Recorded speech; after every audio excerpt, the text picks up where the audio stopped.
intervention. Another possible interrogation that we may need to look at is what NIE has said. Should we actually be allowing states to borrow money to pay for recurrent expenditure, to pay for consumption? This is an abnormality, and we should find a way to have some level of transparency in accessing this bailout, in utilizing the bailout, and in putting certain conditions such as what has the state been able to do as far as revenue, internal generated revenue is concerned. How are they able to improve? In the last 7 or 8 years that this intervention scheme started, what has been the changes from this state? You know, we are having serious challenges. Most of these governors appoint people who are not able to give them advice on how best to manage our resources. And most of those in government today, they are there not necessarily to add value, but to suck value. And now, when you don't have quality materials running the system, what happens? We end up with parasites, and the cycle continues. Now, we have had intervention or bailout that gave state money, 614 billion naira, if I can remember, in 2017, and it was supposed to be for 20 years. 2017 to today, if my mathematics or arithmetic is correct, it's certainly not up to 20 years. So that has not been repaid. Now you are coming back to take another bailout. Someone, somehow, somewhere should ask the question, what did you do with that money? How far have you done with the repayment? And why should we continue to give you additional money? And when you have a straight-jacketed solution, one size fits all, for me, I have an issue with that. If Zamfara State, for example, or Yobe State are lepers as far as IGR, Internal Generated Revenue Collection, is concerned, is Lagos State, is Rivers State, is Kaduna State or Kano State on the same pedestal with this state? I think certain level of, if you like, equity should be brought into bear. And the earlier we begin to interrogate and be able, particularly the central bank and the federal government, be able to put some conditions critical, to be fulfilled by this state before drawdown to the from the bailout account is allowed, I think it will be better for all of us. But if we just sit down, we can't pay salary, and because the government is the largest spender, and if they don't pay salary, economy will be in a comatose state, so give them money. The cycle will continue, unabated, and we shall be having a recurrent decimal that no one will know when it will ever end. All right. Thank you very much, Shuabu Idris, there for your opening comments. Back to the studios, Dr. Emeka Okengu. I mean, a number of issues that you three guests have raised. Perhaps you may wish to begin to elaborate on your initial points, and then take also on the comments raised by the other guests, the macro and micro economic implications of this, the credit considerations, and just plain understanding what this bailout is all about. I mean, it's a bit fuzzy now from what you guys are saying. Thank you very much, Kingsley. I think let's start from what they call LNOB. It means leave no one behind. That is a new mantra, that guides the SDGs. Okay? Let us put that as what it is we're talking about. And then the second word that is very popular now is what we call inclusive governance and inclusivity. Now, what it means is that everybody has a part. Everybody is accountable to what happens in a governance system. I'm trying to draw this so that we can get it as elementary as possible for all of us to be on the same page where we're driving to. Now, another word that we've also gotten into our balance is what they call enabler. Okay, and most of the times they say to you, government is supposed to play the role of enabler. Okay, and then creating that environment that enables for business to be able to thrive. And then the fourth, which is even most important, is that we are pursuing a private sector-led growth system. If we put all this together, it simply means that government just has one very tiny role of oversight, if you may, and administration in whatever happens in the new governance culture. So when you start talking about government, and you're talking about government at the sub-national levels, remember that it does not stop at the state government, Kingsley. You still have the local government. And then what should bother you is, okay, fine, we want to bail out people. Is it only people in the states that pay salaries? What about those in the local governments?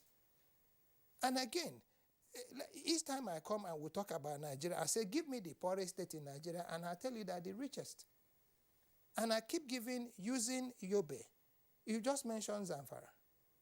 The gold in Zamfara, from statistics coming from government, Nigeria had lost about $8 billion from illegal gold mined in Zamfara. And this was in a period between, I think, 2012 and 2014 or 15 or 16. This is NIET report, is there. Now, you go to a place like Yobe. Yobe is blessed with bentonite clays or bentonic clays, out of which bentonite is made. And you do not need $1 billion to be able to establish a bentonite mine. Just like you do not need $1 billion to be able to set up a gold mining, site.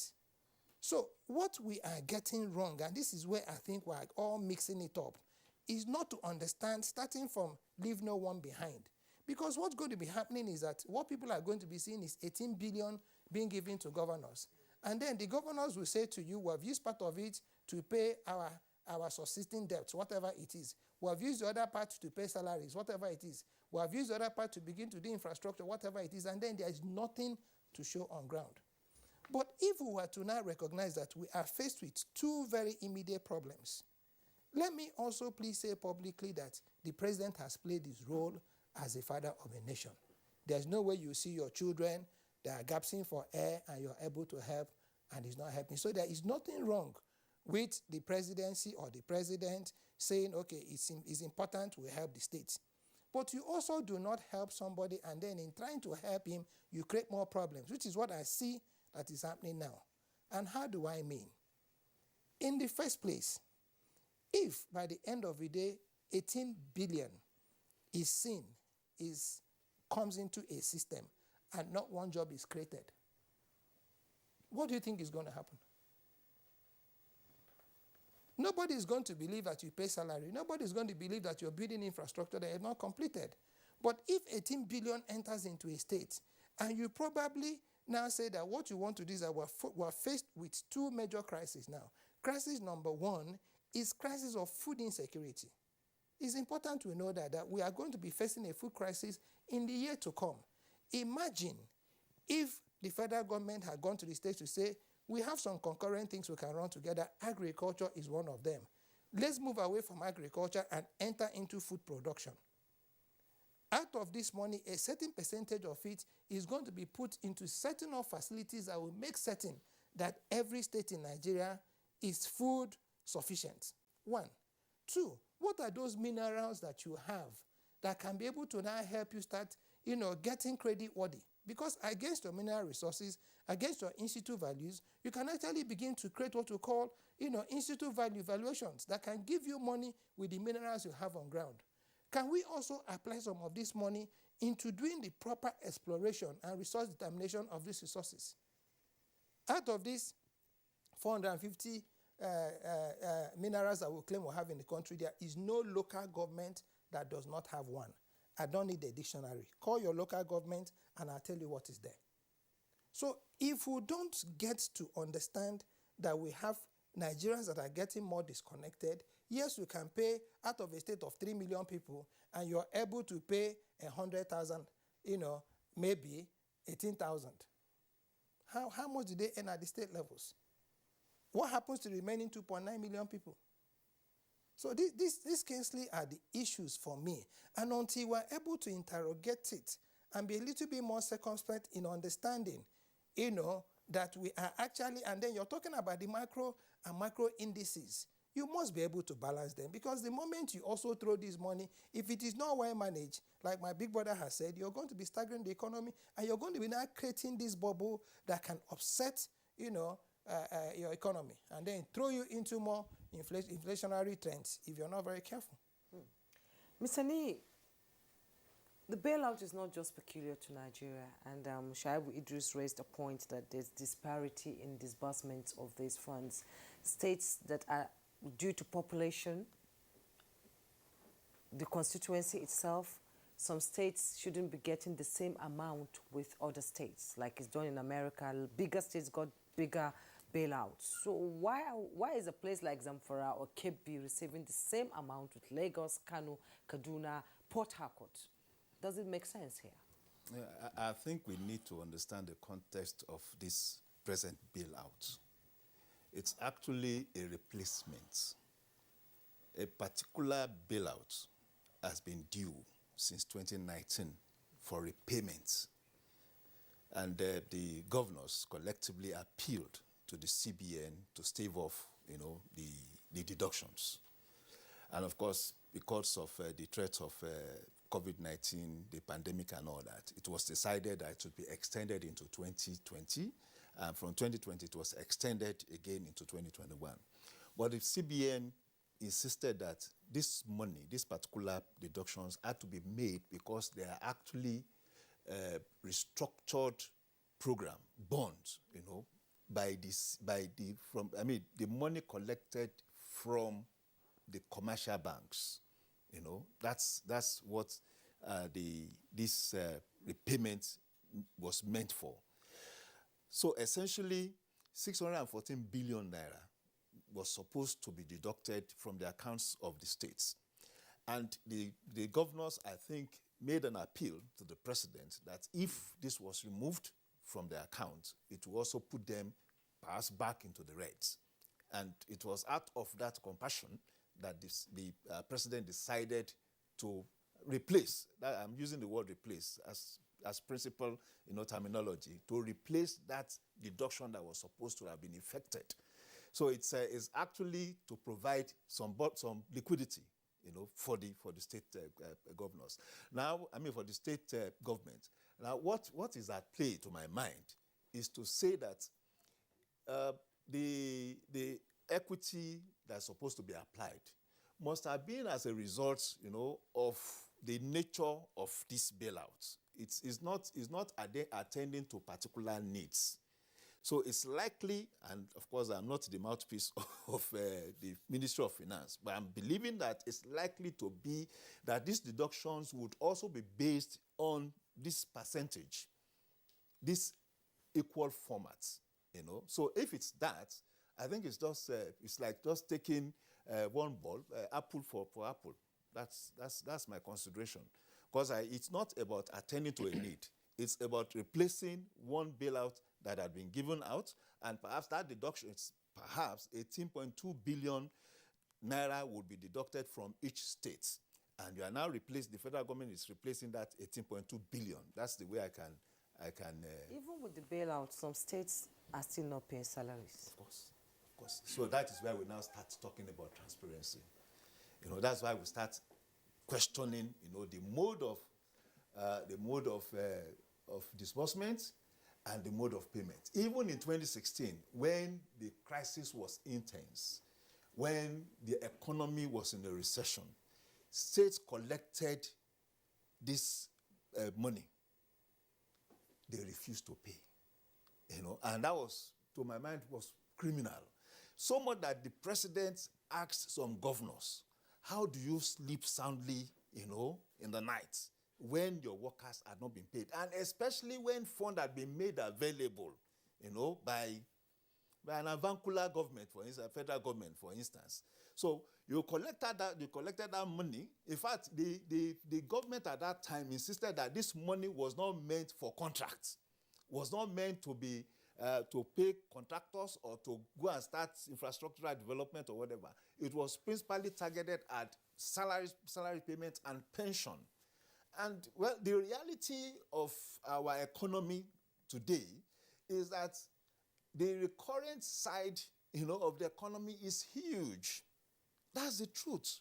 It's huge. So, and I'm trying to address Doc's position here, about if this money perhaps had been, directed into, targeted into some more functional, productive segment of the economy. Makes sense. But however, even in our national budgets, 70% most of the time recurrent. And it reflects down the line at the subnational levels. So as it is, payment of salary and pensions are important. And I think the federal government intervening at this level, it's proper. But again, there should be a huge issue around monitoring and transparency. Okay, Neil, thank you. Back to Shuaibu Idris in Lagos. Shuaibu Idris, I mean, let's take a step back in trying to understand the source of all of this bailout and so on and so forth. They said state governments had borrowed from commercial banks. Why would a state government borrow from a commercial bank? At some point years ago, it was fashionable for state governments to be saying that they were raising bonds on the capital market. Of course, that will come under the purview of the Securities and Exchange Commission. But, well, you have repayment to make, whether from commercial banks or whether from bonds sourced from the capital market. But what kind of financial management led to all of this that we are now seeing the consequence in terms of the bailout? And then going forward, I mean, 30 years from now, when these loans are due, well, some of us might not be around, some of us might be around, it could very well lead to even more intractable financial issues. How did we get into all of this miasma of, borrowing and borrowing and borrowing, and we are looking for the appropriate human development indices, and they are far away? Kingsley, let me first pray that in 30 years' time, me and you will be there to witness when these states will be able to pay back these loans. Amen. There's absolutely nothing wrong, and it's absolutely nothing new for a state or local government or federal government to borrow either from the capital market or from the money market, as we dimension the two markets. The capital market, which is bonds, or the sukuk, that is the Islamic bond that is now fashionable in Nigeria. And then the money market is to access money through or from the commercial banks.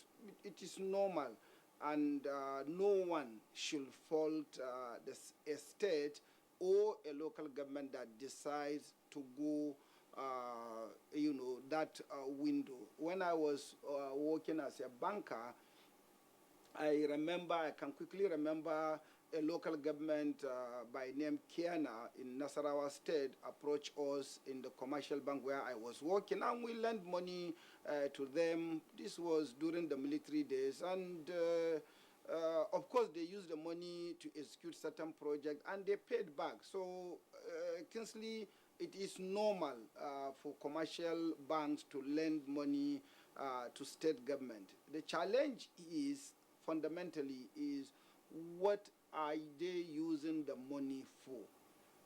If you borrow money to fund consumption, that is a killer pill you are taking on your in your body.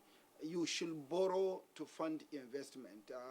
My elder brother, Dr. Emeka Okengu, has already alluded to that fact. You have states that have certain level of potential economic activities that monies can be borrowed and utilized so that the economy can be regenerated, and then employment created, and then monies and wealth is going to be created. What we have is generally a bit of a cancerous situation.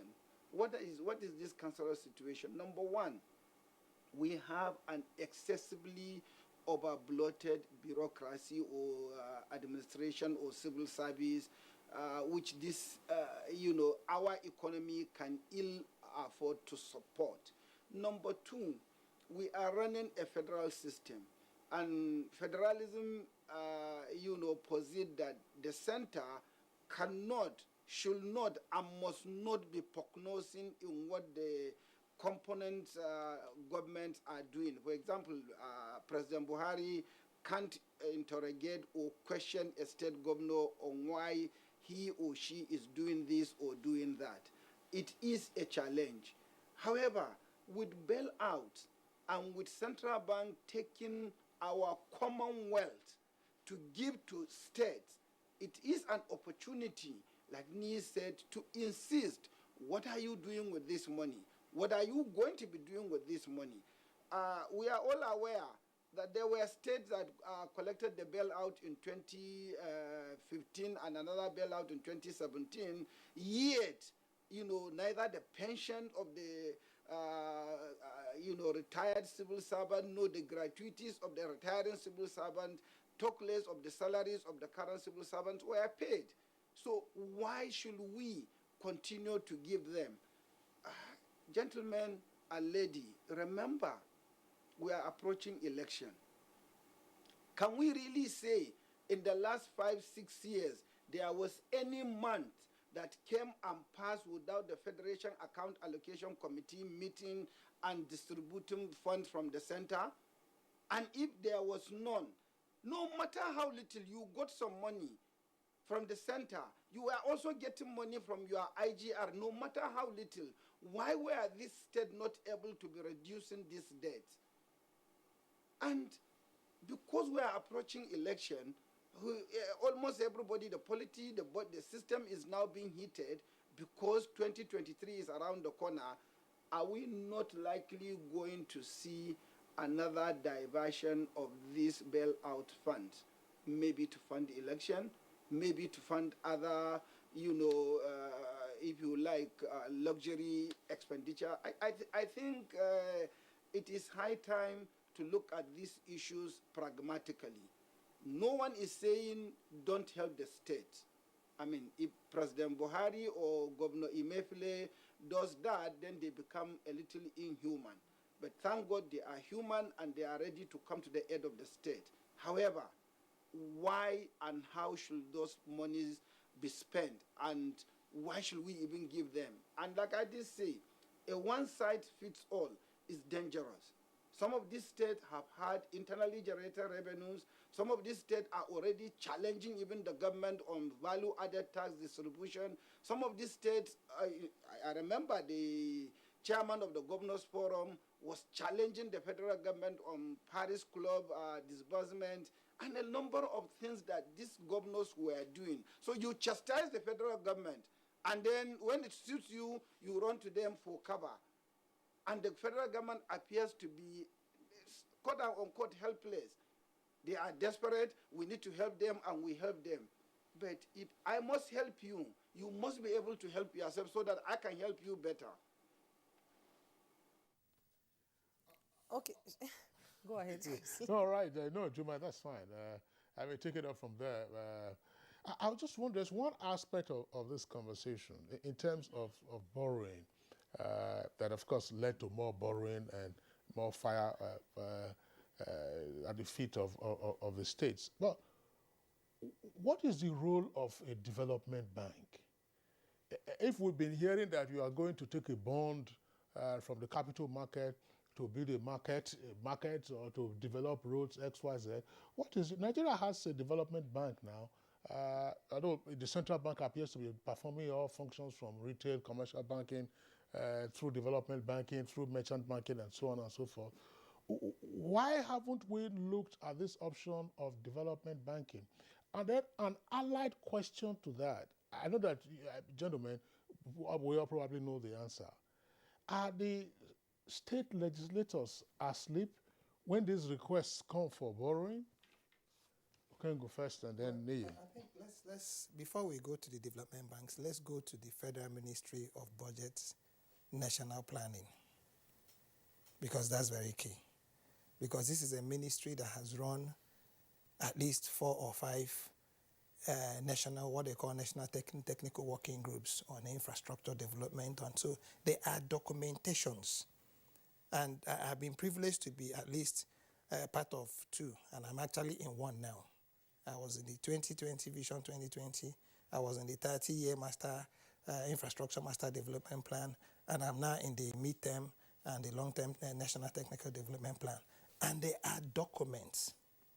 And you want to wonder, what role has those outputs played in now this funding you're talking about? And then that brings it to this, what we call development funding. Now, first and foremost, you need to give a definition to development, because development, it does not have one meaning. To you, development might be social infrastructure. To me, development might be critical infrastructure. And both of them could be the same kind of infrastructure. Whereas a hospital will be critical infrastructure to somebody who lives in a rural area, it might be social infrastructure to you that lives in an urban area that already has a hospital. So in also plotting development, it's not a one-way trajectory. And if I dare to say, I'm almost certain that the loan that Idris could have given to Kiana local government when he was in the bank might have been for them to be able to develop their by right endowment. Because Kiana is a local government that is heavily endowed with the mineral by right. I will be shocked if it doesn't tie to it, either infrastructure to that mine or the mine itself. So I think the major problem that we have in discussing development financing is the outputs of development financing, because there are two things you expect out of development financing. One can come in terms of what you call return on equity. Another one can come in return on investment, because development has a social component, just like it also has an economic component. So it is not something you wake up and you think through. And again, the question we should also be asking is, does the government not have a credit committee like you have in banks? And the banks that lent these monies to these states, upon what premise did they lend the money to them? Upon what guarantees were those monies issued to them? Were they issued against their FACA accounts, or were they issued against, and what projects were those monies supposed to have gone into? Because I do not see any bank lending any state money, to go and start paying salaries. Usually the states will bring a project and say, fund this project, and maybe out of it, X, Y, Z.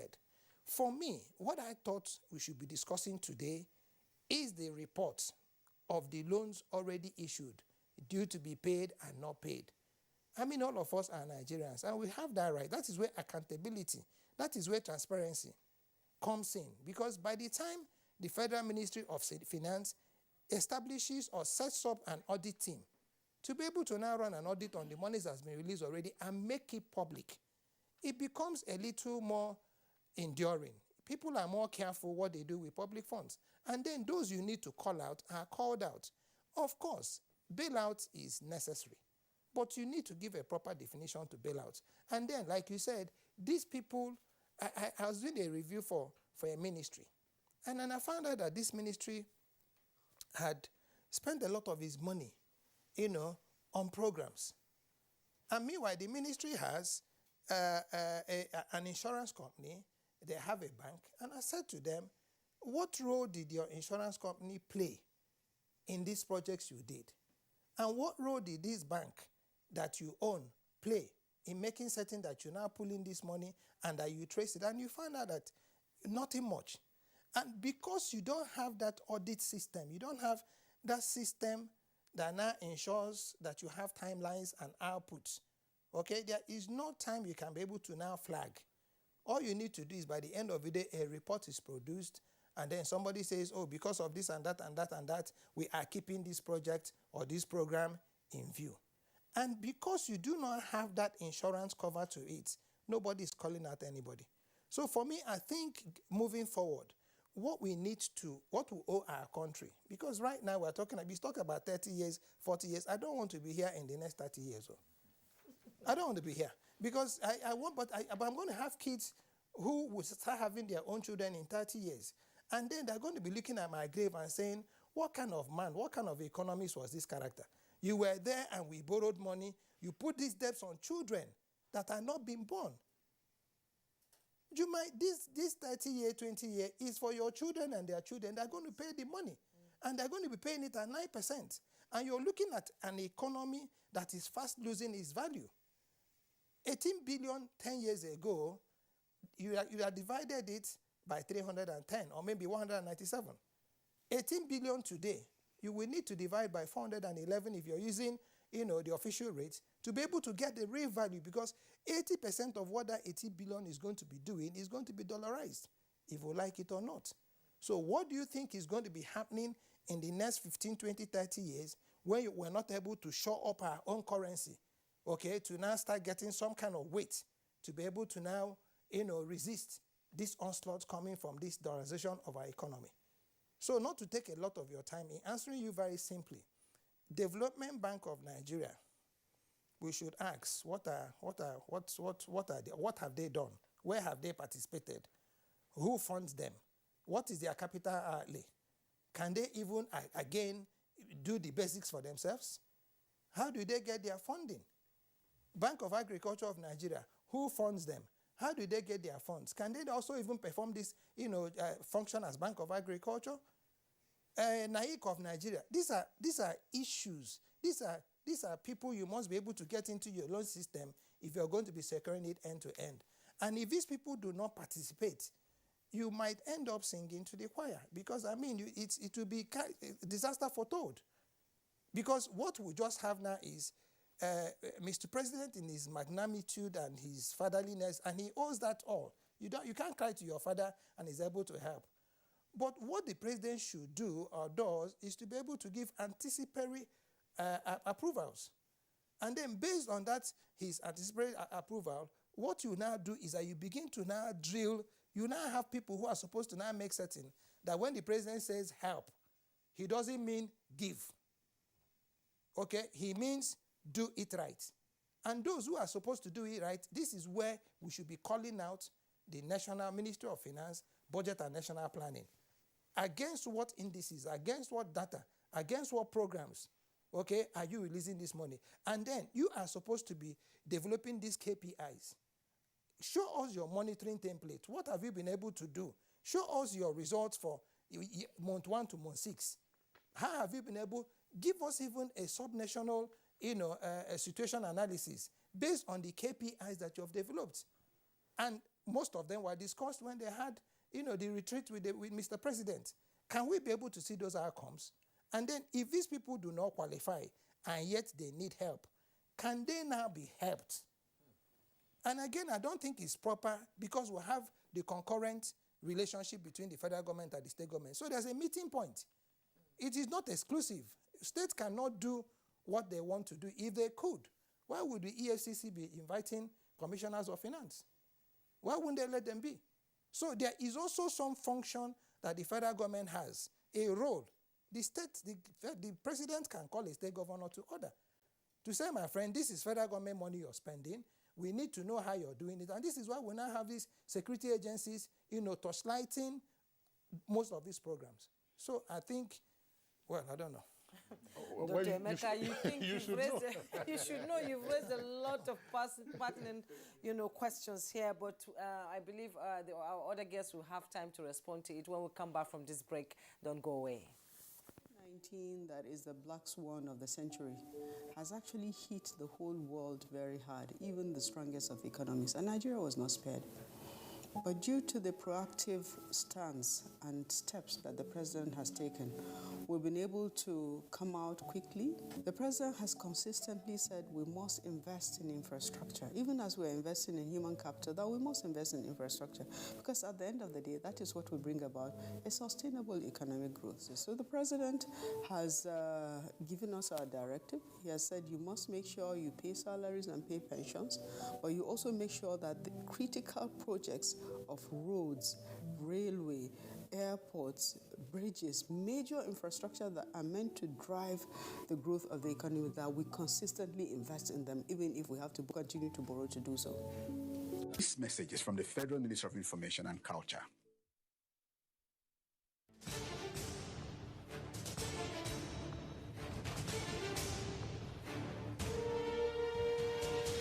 Finally, the hero of Nigeria's democracy has arrived. He shall usher us into a new phase of development, peace, and prosperity. He is the father of the new Nigeria, His Excellency President Muhammadu Buhari, GCFR.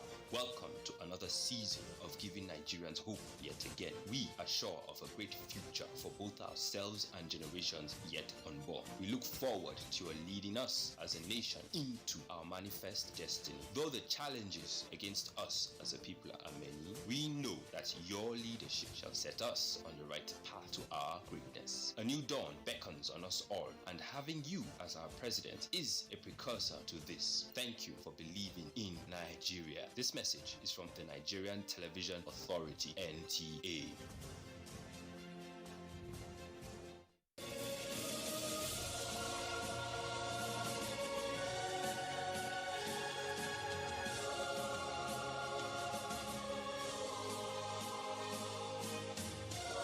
We are all Nigerians. Against all odds, we shall and must remain united. We may have our challenges, our problems, and setbacks. However, together we shall overcome them all. What doesn't break us shall make us stronger. This is the mindset that shall bring peace, progress, and prosperity to our beloved country. Do not let tribal and religious sentiments govern how you think, act, or feel. Don't be influenced by those who want to destroy our precious national unity. Everybody who's a Nigerian is your brother and your sister. This is the mindset of the new Nigeria. It is also the mindset that we must all adopt. Let us support each other in creating the Nigeria of our dreams. This message is from the Nigerian Television Authority, NTA. He's falling sick so frequently, either fever or stomachache. I keep him away from junk food. She also feeds me apples. She says an apple a day keeps... If you want to keep germs away, then also wash your hands regularly with Dettol soap. Meaning? Germs and disease spread through the hand also. For this, use Dettol soap. Dettol protects from up to 100 illness-causing germs. Dettol soap is endorsed by the Nigerian Medical Association. Be Dettol sure. You're welcome back, and you're watching Good Morning Nigeria. Dr. Emeka raised a lot of pertinent questions, Ni Akisuju, and one question I need to ask you, it is not peculiar to Nigeria, they said bailout. I remember the debate on the floor of the Congress when Biden suggested bailout for states in America. Why is it in Nigeria, the citizens, the people are not carried along? We just hear about it on the news that so-so and so-so amount has been approved. How, if people are not involved in it, how do they monitor the spending? Yeah, well, it's the relationship between the government and the governed, you know, it's not about, it's not a tea party. It's not a picnic. The government wants a docile people. It is the responsibility of the people to become active in monitoring the course and actions of government. So the more docile people are, the more comfortable the government at what level we are talking about. Who makes them docile? It is the people. So, we talk about democracy. Let's talk democracy a bit. Government of the people, by the people, for the people. So it's about the consciousness of the people. It is about the awareness of the people of their rights and their power. So I don't need a government to tell me something is happening to know that something is happening. As a citizen, it is my responsibility because I occupy the office of the number one powerful person, you know, in the Constitution. That's the Constitution had even imbued me with the power to ask questions. So if things are happening, and that's what we try to, I don't want to use the word incite, to tell Nigerians, we should not sit back in the matters of government and governance. It is our responsibility to monitor the activities, policies of governments, you know. And the more we do that, thankfully we have a social media now, unlike before when we had a structured media system. Now everybody has a space to ventilate his or her position. And the way you see it, the most important thing is to be knowledgeable and informed about this position. And when I heard about this, bailout, I did my own private investigation to know exactly what the whole thing is about. This 18.2 billion. You know, what's it about? And what pains me is that it may actually be a replacement for money governors secured from commercial banks at very, very high rates. And that if that had been left, you know, without being managed by the federal government, we would have even had a bigger issue now. Of course, compounded interest and all that. So between 2017 and now, you can only imagine what the total volume of the loan would have been. But again, at that time, the intervention by the federal government, the way I remember it, was that the DMO was to restructure this loan, you know, and convert it into a bond to create comfort and convenience for the payments. And of course, it was given a 2 years tenure and at 14% instead of the more than 30% that it was secured. In the first instance, it was criminal to secure a loan to pay salaries at that high amount. Where are you going to pay? Even if you are using FAC as standing collateral, are you going to collect that FAC and invest it in a project or in an instrument that will earn you interest to now use that to pay off the loan when it's due? These are questions we should ask. But the important thing now is that the federal government had provided convenience. Going forward, the citizen should be conscious, because now somebody, the Lagos guest talks about direction, talks about the oncoming 2023 election. And yes, we have 18.2 billion that would, you know, be disbursed over the next 6 months from the federal government, you know, to the state government.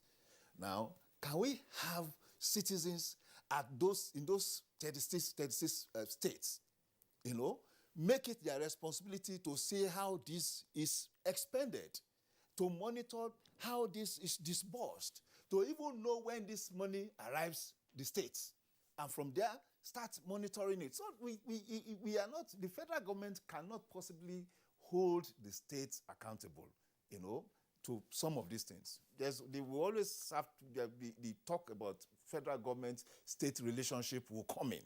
It is the people, you know, at those levels. Now let us talk about this World Bank $750 million state fiscal transparency, accountability, and sustainability program. That is a program, you know, created to encourage transparency and accountability. Now, you will now imagine that just about 24 states passed and at different grades. What happened to the 12 outstanding states out of the 36 states? So we are saying that 12 states are grossly mismanaged in terms of transparency and accountability. I want to see people talk in those states, because this is it's not something we should just wave off. It means that a grading system has been applied to transparency and accountability in those states. And even there is a reward for any form of, you know, transparency. Up to $750 million was shared. 12 states did not have a share out of that. Is there a monitoring system? It is. It is based on that World Bank monitoring system that the gradings were made.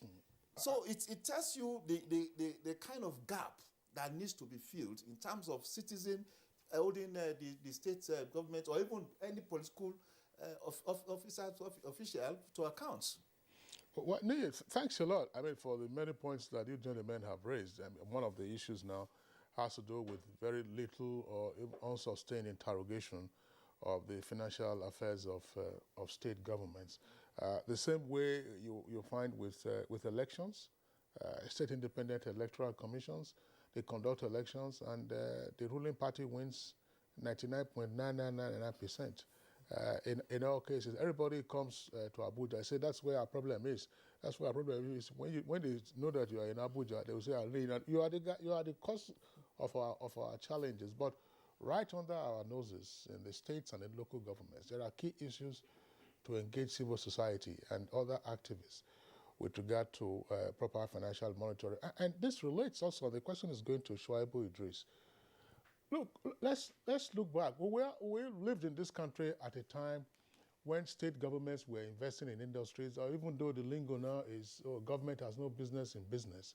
But state governments had investments in businesses. So when they say they have borrowed these monies either for development or otherwise, yes, you can see an airport whether it has up to 1,000 passengers in a year passing through. It's a different consideration. But money for value or value for money, are we seeing that in terms of the borrowing? And more importantly, when do we begin to apply the brakes?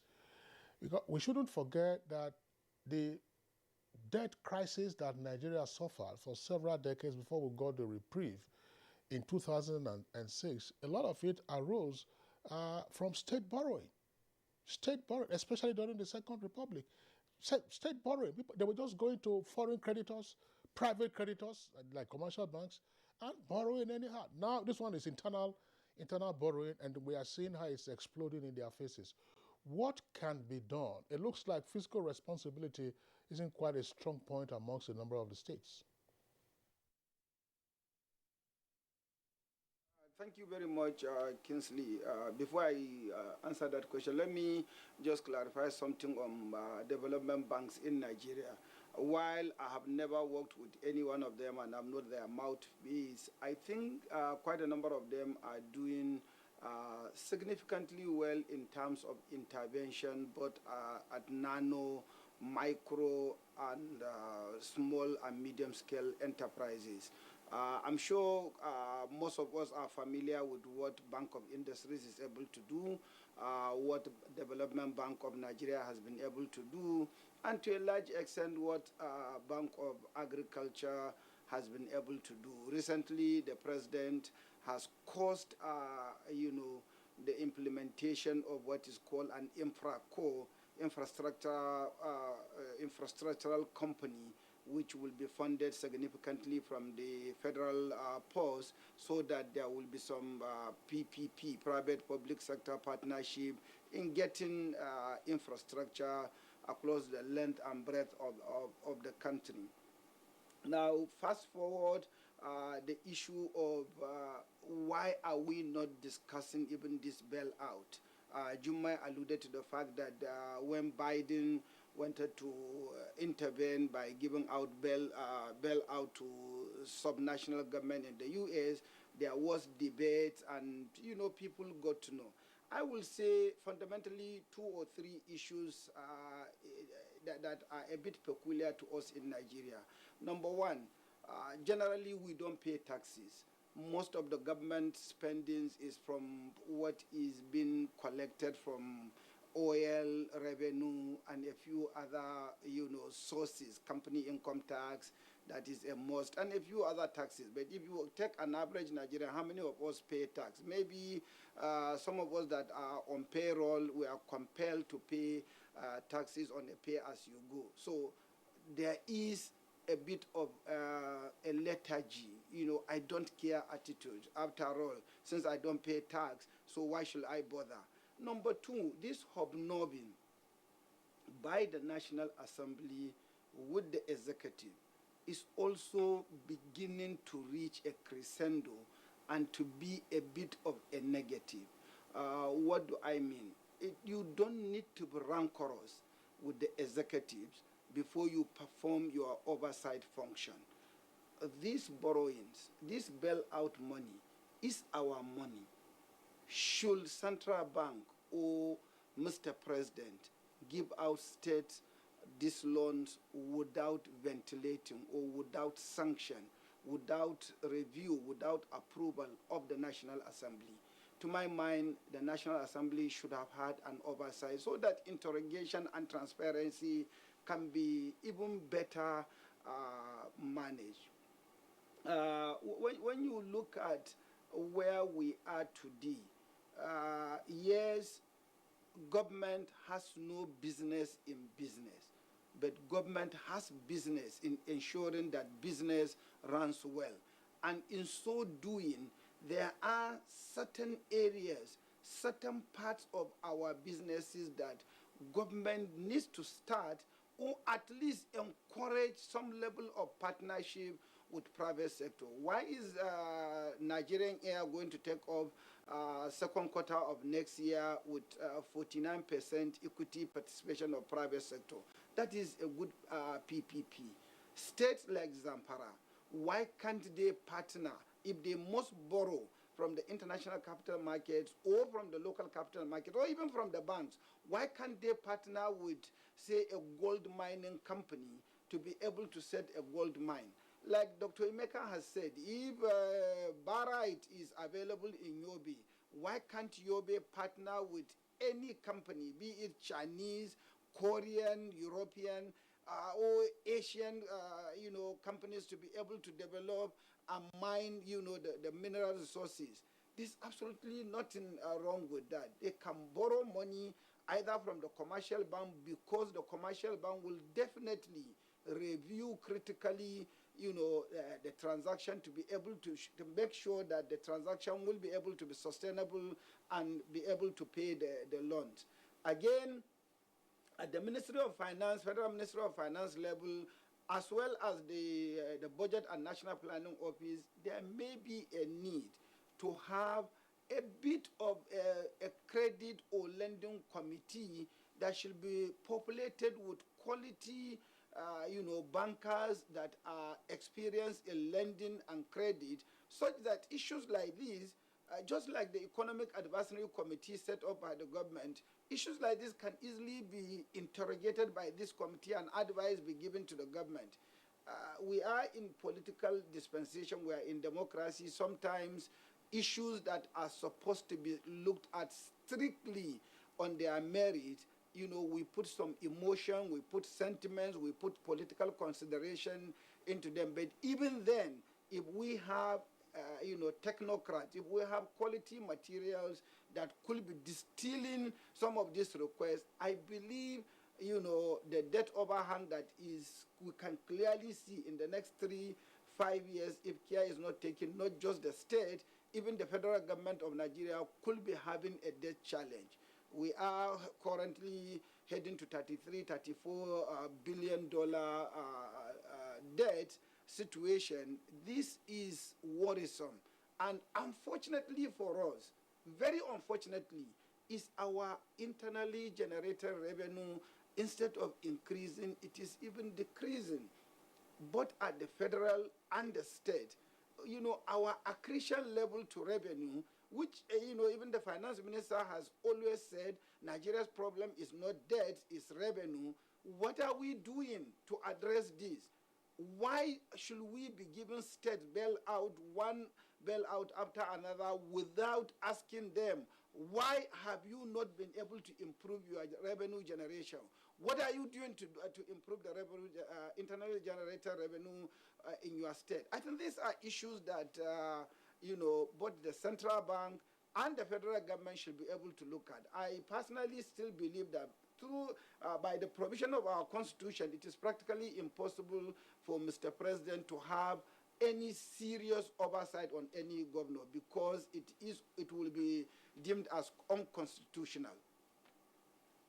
All right, Shuaibu Idris, thank you very much there for your views and also your suggestions. Gentlemen, in the studios here with us, Emeka and Niyi, let's get your closing thoughts on this. We know that it probably is a subject that we'll return to at some point, whether it's the viability of states, whether it's a function of revenue allocation formula, because even if you were to completely alter it, probably the same situation will persist. But how do we ensure greater financial scrutiny at the state levels, including also the local government levels, and ensuring that at the end of the day there is value for money? You don't go to just borrow money, and you are looking for the evidence. You find overpriced contracts all over the place. In one word, measured inputs, okay, as against predetermined outputs. Very simple. Whatever it is you put in must have an output, be it on your equity, be it on your return on investments, be it on your infrastructure, social, or critical. Now, federal government has so many resources, so many facilities. You'll be shocked. Now, look at China. China had come up one day and they are promoting a new grass now. That they are growing their grasses for feeding their cattle in the desert. Those grasses can be grown all over Borno, China. But they have a Chinese embassy here. There's a company promoting that grass in Nigeria. So it is all about us getting, inputs that ties to clear outputs. The day we begin to do that, that's the day we'll start singing a new song. Yeah. I think the template is in the public space. The president, in his wisdom, signed the Order 10, financial independence for judiciary and the legislature. I think that will go a long way if it's allowed to work.